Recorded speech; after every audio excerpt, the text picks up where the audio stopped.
Joining us now on Skype is Congressman Adam Kinzinger to talk about this and other things. Congressman, thanks for being with us. Yeah, you bet. You guys are shining this morning. Oh, are we? Are you on the right channel? Yeah. People don't usually say that to us, but thank you. So let's talk about this aid package. If it doesn't stand a chance in the Senate, are there going to be any changes made to it in the House as it currently stands?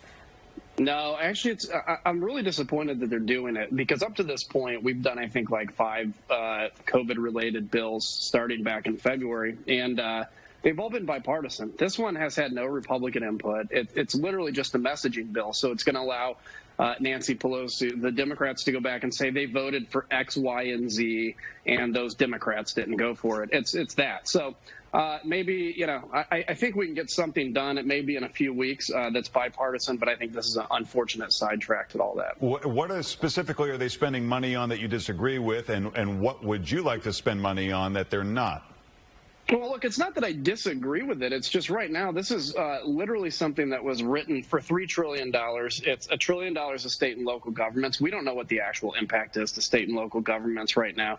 It actually changes the election system and adds more federal input into it, which I don't even know at this point if it's constitutional.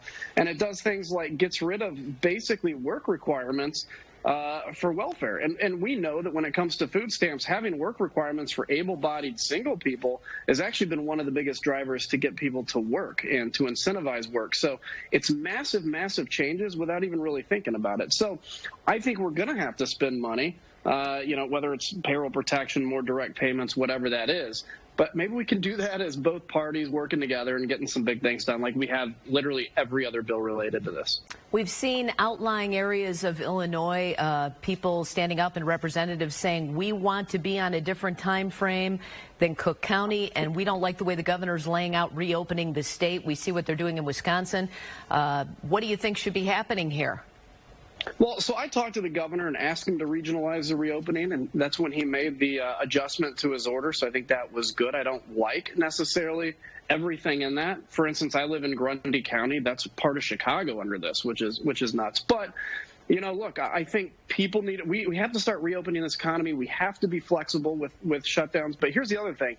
If we're going to do that, it's responsible on people to wear masks in crowded areas in public. And I'm seeing like folks standing up against wearing masks. I wore masks in Iraq, and I didn't feel like I was being oppressed. I did it because there was a lot of dust. And so if we're going to open this economy, and we should have weeks ago, we have to be responsible and wear masks in crowded areas. Clearly, China was not transparent at the beginning of all this, and Republicans have sort of set their targets on China, our biggest trading partner. What is it that you think we should do? So we've got a committee now that's going to focus on this. The Democrats had agreed to it last fall. I was actually asked to be on this last fall. I think they'll come back to the table. It's things like fixing our supply chain. We need to find out what happened with COVID-19. Where did it come from? And we know that they've now have given disinformation to the World Health Organization and to the rest of the world.